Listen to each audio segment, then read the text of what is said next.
nupu opposition ekuze emadudu ekuze ebuwekula ekuze emubende lwaki battaka faba kumye emirembe mutusasule sente zaffe kubanga tetusaba busabi by the way mwa abantu faba kumye emirembe ne tutambule mu mateeka nga bugatambule temubaagala munoonya beekalakaasa NRM namwe abakwatibwako mwagala abantu nga bakola ki lwakuba nti bannaffe abasinga obungi tebaagala kuwuliriza muntu ali mu kibiina n'akyogerako ebikyamu ekibiina bye kiba kikoze amateeka tugagondedde naye obulumi tuyise mu bungi nnyo bwe mbanga Solomon nali mmanja miliyoni emu mu 2021 era ensasula miliyoni emu mu 2022 no mata wayise emyaka 2 3 oba 5 edi yali abanja akakadde mu 2021 ne kati bakuwa akakaddeko naye gavumenti okyaganya okutuwa sente zino nekyo bakyaganye twetolodde teri office gye situseemu ekintu kiri mu mateeka kubanga kooti twakkiriziganya nekola judgment yaayo nga muteekeddwa okutuyirira obuwumbi bwaffe mu butuwe buli omu afuneko akasente ke agende yezzeewo ate nga nze ndi ku nsonga y'abantu kubanga nze akulembeddemu ekintu kino wadde ndi wa NRM naye abasinga obungi kaakati abantu b'emadudu bakyuse banoopu okugobaganya ku ttaka okw'empaka nga teweeyagalidde omwali okusigula amayumba omwali okugoocha omwali okuddusa abantu ne bayingira ebibira na biki byonna byaliwo ne batugoba omulamuzi Singh Chodre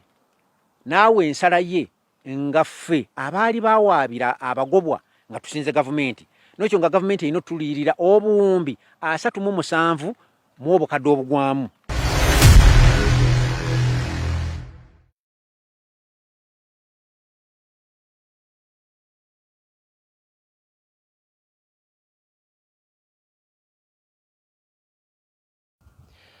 tubanirizaako abatulaba ku Great Media tuliko eno gye tukyadde saagala baluyisa abatugoberera mwebale abatulaba mwebale abakomentinga comments tuziraba tulina eno leero gye tuli mu kyalo twaze kufeffeta abantu bawulirwa eddoboozi lyabwe balina ebizibu ate ebizibu bino olumu bibeera birina kuggwawo na kuwulirwa mutima gwe naawulira nga ekintu kye ate olokose mbabuzaako yenze bulijjo Edizike Edward era abeerawo wano bulijjo Mulisha kwali ku kamera so obutatwala budde olw'ensonga we tuli bawayita biwanga kiri mu Mubende municipality South Division West Division ezimu ku division ezikola mu Mubende municipality so ali ku kamera nsabo ndetera omugenyi atweyanjulire bw'amalo tweyanjulira saagala kulwa tugenda kusimbulirawo kubanga eno gye tuli walako ne ku municipality mbozi twali tukola ensinga zadde ziri nnyo mu municipality ndowooza mulaba wanekaanekanye bulungi mu Kayero Kayero kati buli omu yeebuuza emboozi gye bagenda okunyumyako tebatugamba nti muzeeyi ali ku main oba simanya generator nedda kati ate Kayero akakambadde n'ate amaziga ga ate ku mutima ayambadde musaayi so kubabuuzeeko abatulaba n'abatuuliza bannange mbalamusizza nnyo nnyini ddala yenze Musindi Andrew Solomon mpangalira bitundu bino nga ndi munabuwekula ate muna Uganda abale kunyumira mu Kayero Kayero kano lugoye lwaffe olw'ekibiina kyenzikiririzaamu tera okubeera nga ndwambalamu mu biseera byange eby'eddembe nga neefumiitiriza biki eba bigenda mu maaso mu kibiina kyange olwambalanga kungubaga si kungubaga okwefumiitiriza kiki okwefumiitiriza mu luzungu kibanga ki mu luzungu leero nkayite ntya okwefumiitiriza ojawo nzikanga ogamba kwekubagiza no not kwekubagiza actually to take a critical kakamba akoluzungu nga kambuze naye nga okwefumiitiriza kwe kulowooza ennyo in deep kwekyo ky'oba oyagala ky'oba oliko oba ky'oba oyagala okukola kwe kwefumiitiriza yes soko tubuulire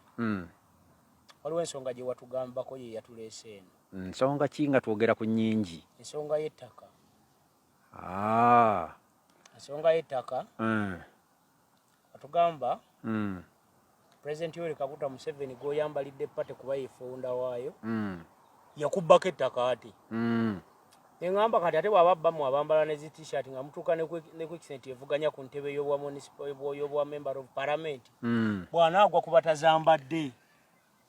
Okay, ekyo nakyo nga bw'okyogedde kankyongere ku kweyanjula kwange. Nti Musindi Andrew Solomon gw'olaba mu kamera olwaleero navuganyaako mu kamyufu ka NRM nga njagala okukiikirira essaza lya Buweekula Main omuli amagombola nga Butoloogo, Kiyuni, Madudu ewaffe ne Butoloogo. Kakati era ndi muna NRM atajeegaana atayinza gamba nti nagiyingidde jjo olw'ebigendererwa ebyenjawulo. No, nze ndi mukada course number 28 ekyankwanzi 1995 nga nkyali kavuka bwenti. N'olwekyo ndi kaada awangalidde mu kintu kino era bagenda okungoba mwana wattu nali already ng'obwa kaada nabuyingira dda kuba batugoba mu 2001 ate nga nze ndi kaada wa 95. Soko tubuli bwavuganyako byagenda bite? Well, ku ludda lwange tebyantambulira bulungi olw'ensonga nti twavuganya bana ng'entebe tekwaggendako omuntu omu. Definitely omuntu omu yawangula namuwa blessings zange kubanga yampangula nenzikiriza era ne muteekamu amaanyi gange gonna ng'ekibiina bwe kitugamba kubanga ekibiina kyonna wadde NRM kikugamba bw'omumala okufuna flaga bearer mwababadde bamuvuganya muwagira oyo era nze ogwo nagukola ogwange. Kati soko tubulire saga y'ettaka egwawo mwaka ki? Saga y'ettaka baatugoba mu kaseera kane watudde Kaweri Coffee Plantation Limited baatugobawo mu 2001 gwali mwezi gwa 8. Myaka emeka kati? Kati emyaka gibaleebalemu girimu 22-23 nga batugobye 23 awo. Yes. Kakati kyajja nti waliwo Omujamani yali anoonya ttaka nga investor nga president n'eddoboozi lye eryagala okuleeta aba investor. Yaleeta investor Omujamani. Kakati waliwo abagezigezi abakulupya be bawa ddiiro ey'okunoonya ettaka naye nga bo baalinawo ettaka lyabwe kituufu nga litulinaanye. Kakati naye nga teriwera omuwendo obugazi bwalyo gavumenti bwe yali eyagala Uganda Investment Authority nga bo tebabulina. Kakati abakulupya bwe kye balina okukola ate kukubiramu ffe abaali beetooloddewo. Jjukira nti ebiseera byengama gyali emyaka 23 then nalina emyaka gyalira nga 2. Nali muto nga nkyalina ku ssomero. Abakulu baaliwo abamu nga tebabitegeera bulungi abaaliwo ne basobola ate okusamba omupiira naffe kwe twagattira amaanyi gaffe tulole nti ate gavumenti tulopa omusango ogwo gwe tuweerennembye nagwo okumala emyaka gyonna okutuuka olwaleero. Bwe baali babagoba kuti babalifandinga tebaleeta bavaluers kubalirira ebyo byonna mukadde wange tebyaliwo. Process yali etya mu bagoba? Process mu kutugoba bawandiika ebbaluwa ne batugamba byezindo zange ebiri ng'egituwooninga nti wano tugenda kukolerawo mwamuke nga tulowooza nti byakusaaga kubanga 21 nga president yali yakajja emyaka 86 ne 21 yali nga gikyali mito ng'ate era ne eviction eyo nga teri nnyo matu g'abantu. Twasooka ne tulowooza nti oba byakubala ate byakusaaga naye mwana wattu ennaku z'omwezi ze baagamba mu gw'omunaana gwa 21 bwe zaatuuka bibbunduuza magye ne byonna by'oyinza okulowoozaako forceful eviction nti okugobaganya ku ttaka okw'empaka nga teweeyagalidde omwali okusigula amayumba omwali okugookya omwali okuddusa abantu ne bayingira ebibira na biki byonna byaliwo ne batugoba ne tuyingira buli omu gye yayingira. Kakati ffe fortunately ewaffe ettaka lya jjajjange Katende kwe baatugoba. Jjajjange Katende kwe baatugoba ffe twasobola okusigazaako okuyiika ezaalinga mu 2 zaali biika nga 268 twasigazaako yiika nga 3 ze twasobola okusigazaako era ne tusenguka n'obubaatibaati kubanga amayumba baali bagayiye. Kati obubaati obwo ne tugenda ne tukolayo ki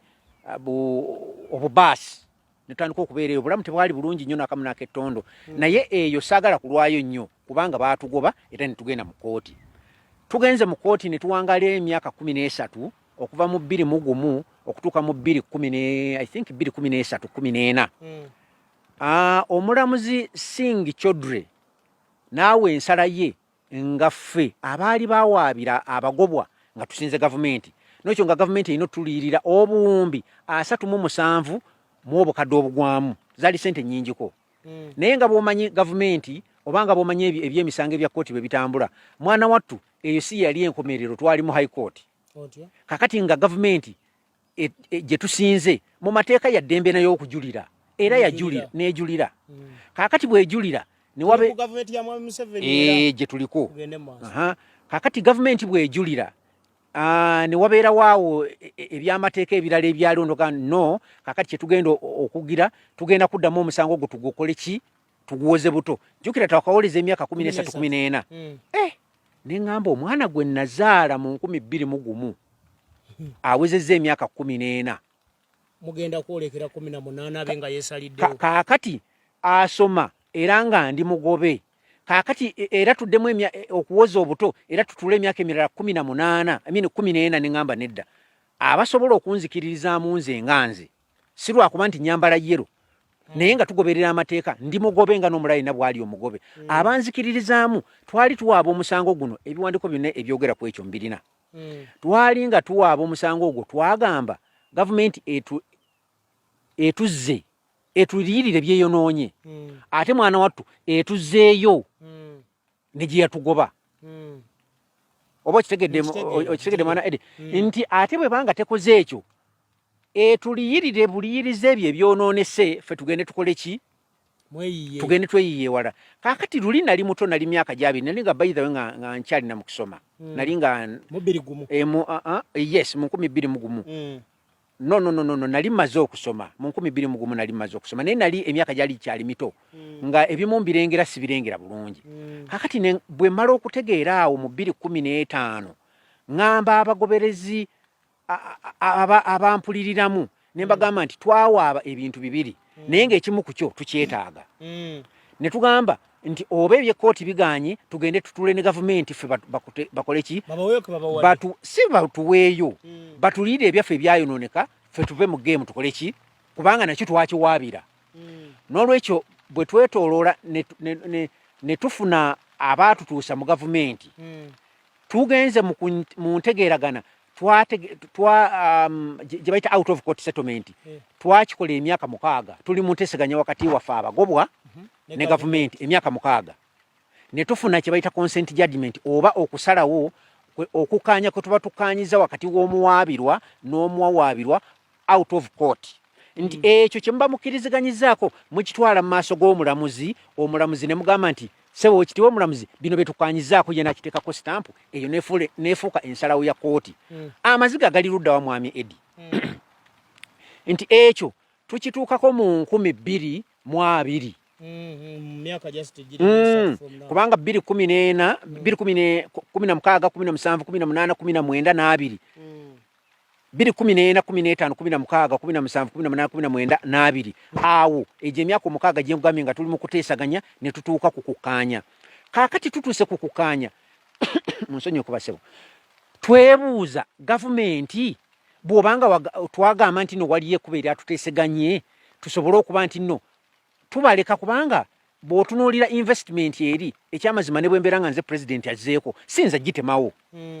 sinza gitemawo wabula abantu abo mbaliyirira mu butuufu mu bwenkanya ne bagenda ne bakola ki ne banoonya gye basetolinze amaziga gaffe gali luddawa abatulaba n'abatuwuliriza nti emyaka kati okuva mu 2020 2021 2022 tugenda mu 2023 tugenda mu mutuuka mu makati tutambudde obwoya butuwedde ku magulu office kyeteekwa okutuliyirira bannange tetuli bannayuganda ojja kwebuuza nyambadde yero ndi mona NRM atajeegaana naye ate ajoogerako ebikyamu byekoze era ayogera ebirungi n'entekawo tiiki ku ebyo byebeekoze naye President Museveni gavumenti yo na buli omu mwagala tutuuke kwekalakasa tutte bantu mwagala kwekalakasa tugende tuteme bizimbe tukuumye obuntu bulamu tugondedde amateeka tuwozezza singi kyoddwa abasingisiza omusango mugenze mu high court tukoze apiiru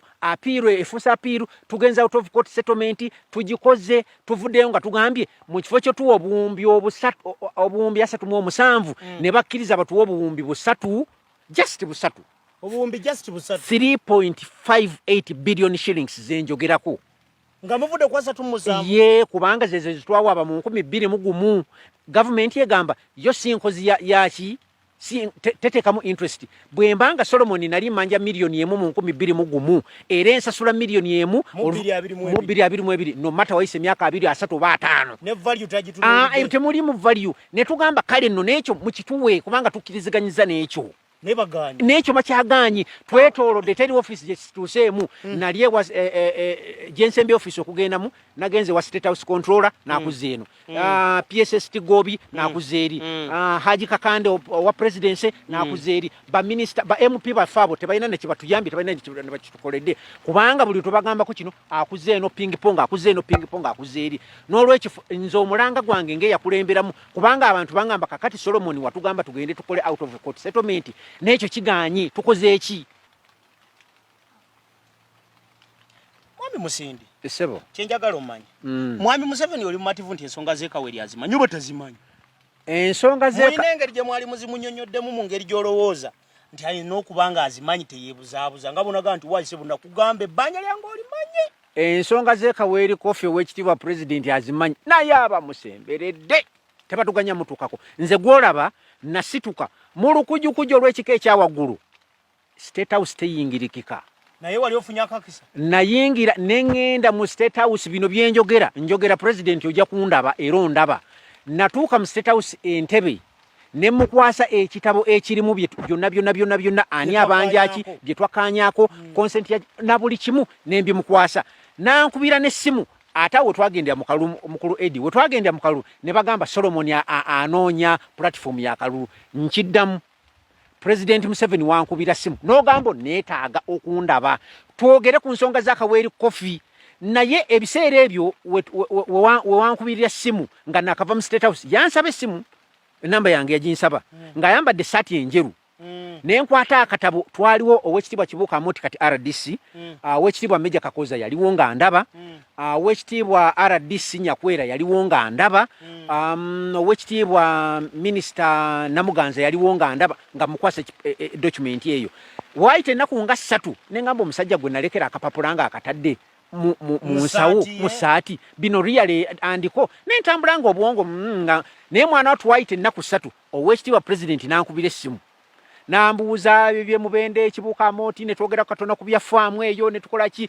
nangamba naye neetaaga okulaba amazima ga Katonda wekiriwa president okuva mu 2 mu oba gwali 17 okuva olwo ekkuba erituuka ewo lyambula naye omusango twaguwangula consent judgment tugirina twagala kutusasula naye buli we tutuuka nti ate tebabatadde mu budget mulinde budget eddako tebabataddeemu ne mweno mulinde budget eddako ne mweno tebabataddeemu bannange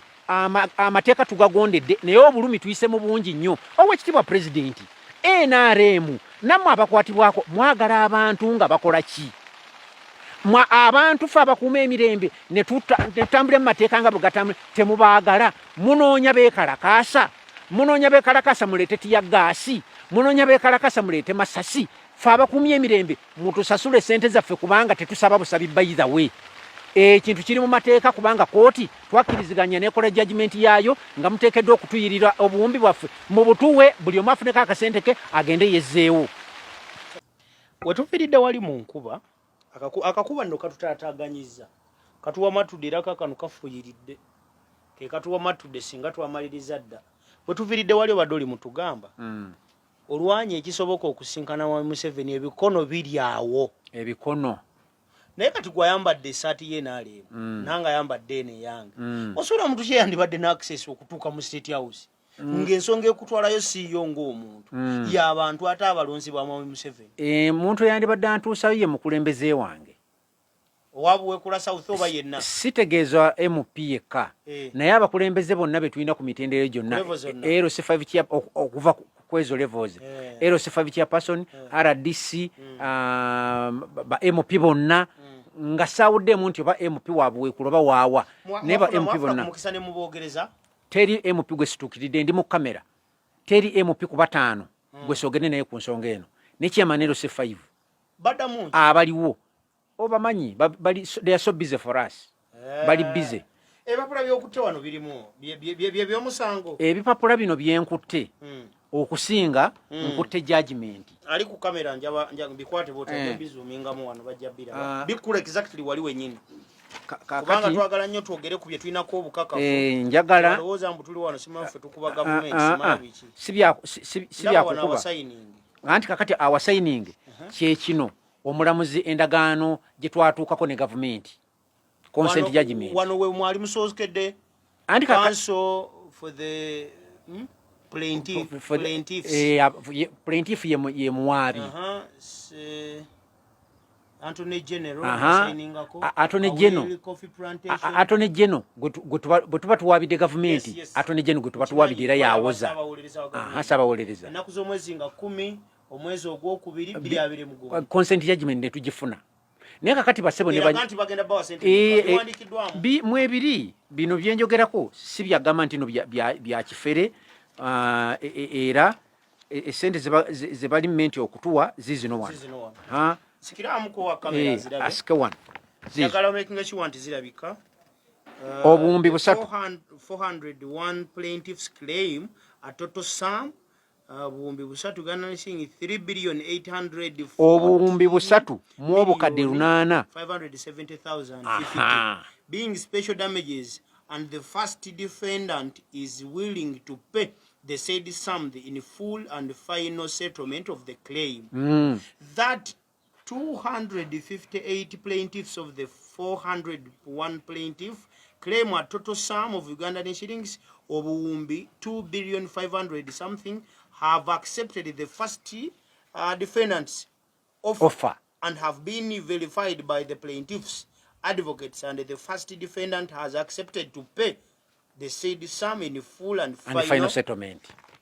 Ennaku z'omwezi bazirabye kakati abantu abakireiminga tuli bangi tuli abantu 258 kati kubina mu tweyawulamu abamu ne bagana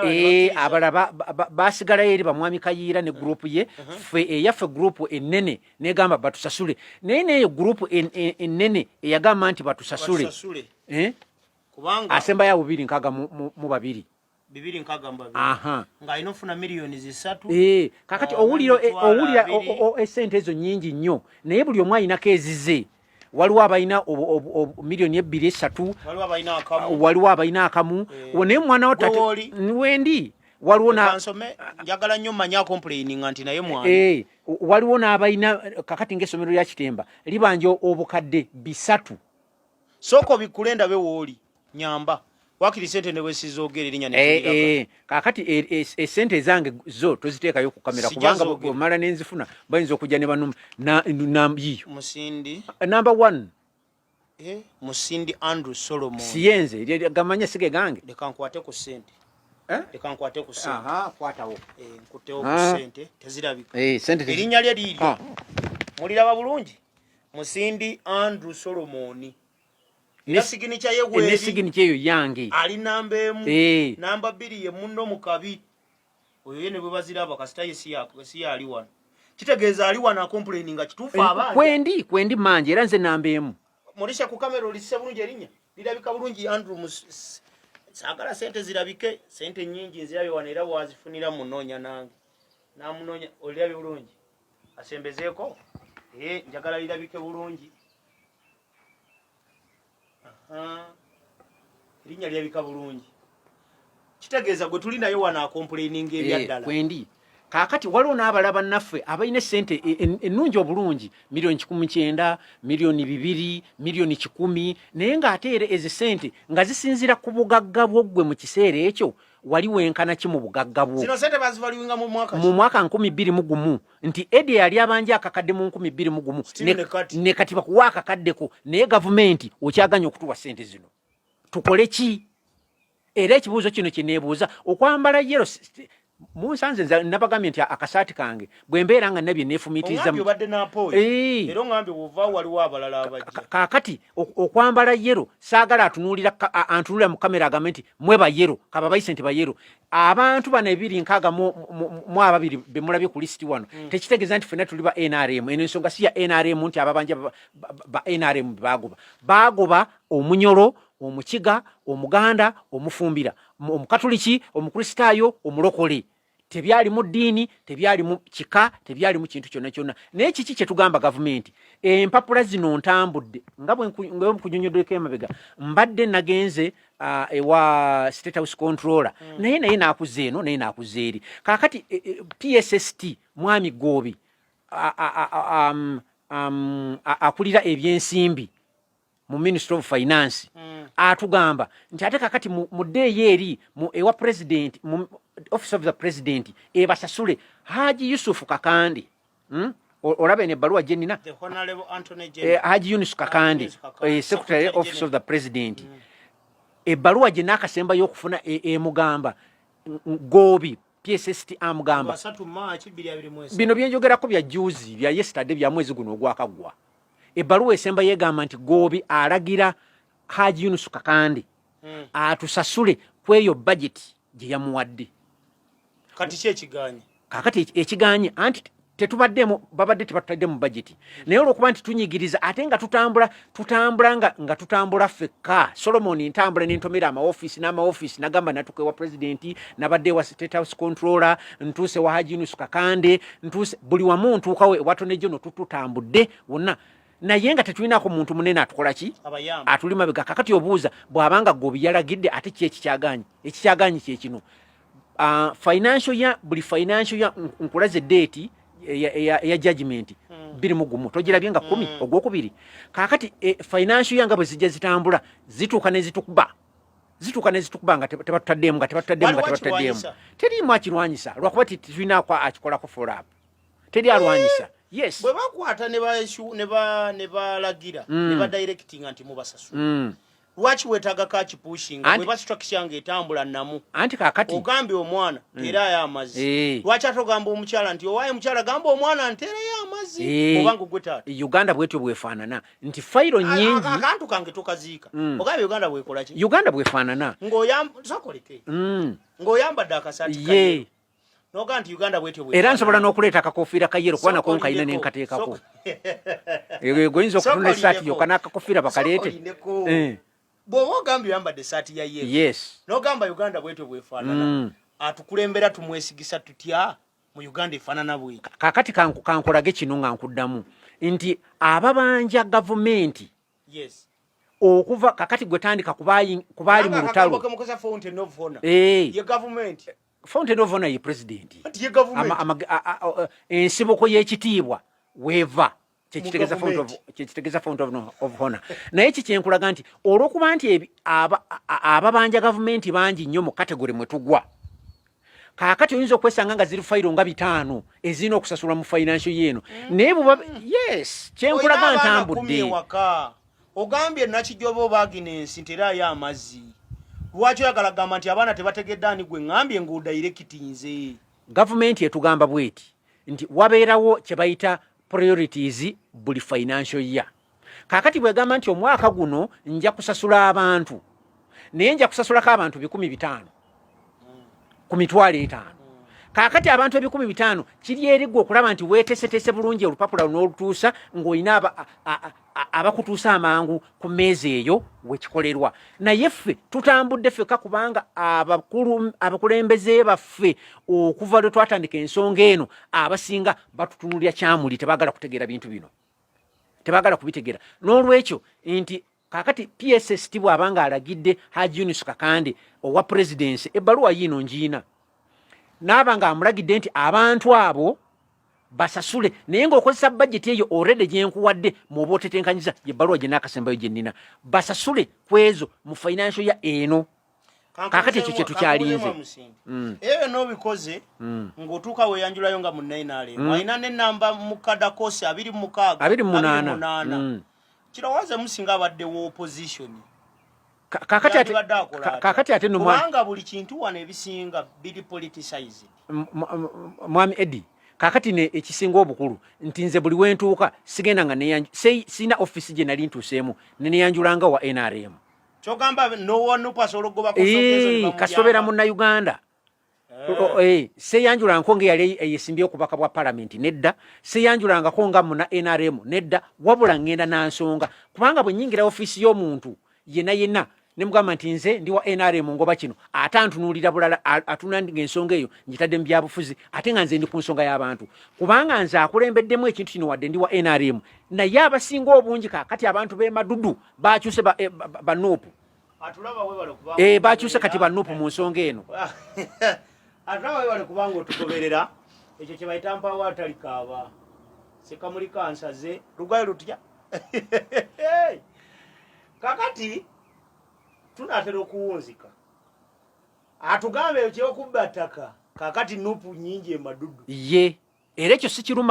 sikirumamu nuupu opposition ekuze emadudu ekuze ebuweekula ekuze emubende lwakibba ttaka ekibba ttaka ffe twasooka okulozaako obukamba obwo mukulu wange mwami Kayiira ku mikutu egy'enjawulo tuzze tumulaba ng'akaayana mu kintu kino eky'ettaka era neebaza nnyo mukulu Kayiira singa teyali mukulu Kayiira kubanga era ekyamuyingiza mu nuupu tubeera naye mu forums ez'enjawulo mwami Kayiira akugamba nti gavumenti eno yasembayo okugitegeera nga yakajja ate bwe yatugoba neemuyisa bubi nnyo mwami Museveni gavumenti ekimu byombi nga mbigase wamu waliwo structure za government kiki kyagamba kiyakoowa ziri gundi ssatu yakoowa ki agamba Museveni era yagamba mwami Museveni yamubbirita bw'abanga kati gwe simanya ati lwaki ogamba government ng'ate yagitwala mu Germany eno government ya Germany anti kaakati ani yatowa order eyatowa order President Museveni bw'abanga President Museveni yabba ettaka lyo nkomaawo nedda Uganda yes ettaka lyo kubanga omujamani gwogambye investor yamuleeta investor yani y'omujamani omujani yamuleeta president bwenzija wano n'omugenyi omugenyi n'atuuka nakuba ogamba mugenyi yankubye obuga Edi yaleese omuntu eyankubye kati ani eyabba ettaka lyo atulabe bale kubanga otugoberera njagala kuta tujja kudda tulina paati y'okubiri era ku nsonga eno nja kufuna nyina nawe labe njagala okugatta tube basatu pano tujje twogere ku nsonga y'akaweeri bwemufunanga mumpa ntaddemu obudde bwange nange taddemu obudde era naawe tujja kunyula akantu munaye tokuwe tujja kunyula yakantu mwami Museveni oyo yakola ebyo okuva mu 2001 nga mugenda muwoza mugenda mukaaba kati alina mutabani we yajja tulina mutabani ne main oba muwagire omutabani yanaabayamba mulaba mutya nga yensonga yamwajja giyisa mu lujja kakati bali bajja na muzeeyi kati n'omutabani ajja kujja n'ababi kati onayinza omujjawo kakati njagadde twawula ebintu bino bibiri nti bwe nkugambye gavumenti yangoba n'ogamba Museveni yakugoba nze mbadde mbuuza ggwe nti investor ani yamuleeta n'oŋŋawa mwami Museveni kakati bwe mbanga mwami Museveni nga ye yangoba naye nga ngulumbye naye by the way mugobye emisinde mugobedde emyaka 2 mu egyo kakati nga mugoba wuyo tutuuse ku kukkiriziganya era ebintu bituuse ku bbaluwa era ebbaluwa gye nkyasembayo okubeera naye egamba nti PSST Gobi alagidde Haji Yunus Kakande owa presidency akozese budget y'omwaka guno ogujja ansasule ate nga ngenda wa mulala ntandike n'omulala ate ebintu bye simanyi nina kusigala nga nkutono ku kirenge ono ku kirenge kubanga twegobye emisinde nkugambye twegobye emisinde emyaka 22 kakati mukutte ku kirenge ebintu ate kakati nono omulala nze nkyali awo oli ku main nkyali awo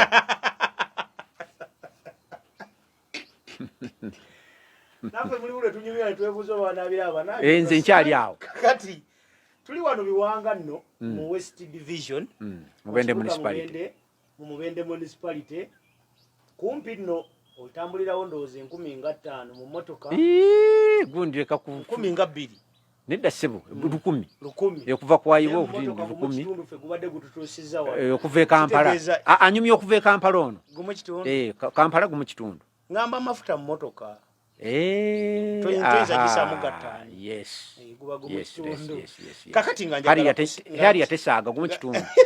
nze mbadde manyide bire bya boda ekika ky'emmotoka hari kawundo bwefuta n'oliwulira kakati nga njagala kusibula yesebo waliwo ekintu kye mbadde nsaba kuba ensonga y'akaweeri kofi eno erina abantu bangi beekosezza abamu bafudde n'okufa bangi abafudde bangi nasembayo okumanya abafudde abantu abali genuine abaali bafudde nga basukka enkaaga abali genuine abali ku list kwenina kuneeno nga bafu ng'ekibatta ki kakati anti abamu balwadde mu myaka 2 goyinza okuloza myaka 2 toyinza okubeera n'abantu abasuka 14 ne mbulamu afa abantu abamu bafudde olw'obukadde abamu bafudde olw'obulwadde obulala overtime naye ate era waliwo n'abaafa olw'embeera embi abalumwa emisota mu bibira gye twagenda okwekukuma embeera embi ensiri na biki baafa nga nkuta gwe ng'omuwagizi w'NRM agirimu ng'oyikadda koosi namba 28 kino kibaleka wamu aboogerera pata obulungi ng'ogenda okyogerera emadudu nga waliwo eyafiirwa taata we musota gwamulumira mu kibira gye mwalimuko kibalekawo on side of politics kuba ensonga ebadde teri political tekituleka walungi lwakuba nti bannaffe abasinga obungi tebaagala kuwuliriza muntu ali mu kibiina n'akyogerako ebikyamu ekibiina bye kiba kikoze naye ng'ate nze mu nsamba yange ey'akapiira k'ebyobufuzi bwe nti bwe njagala okukasa nabbanja ave kakumiro ayita wano ngadde Kampala era konvoyi tuziraba lwaki talowoozaako nti bw'akikola eba successful mu kitundu gy'ava anti kaakati mu kitundu kya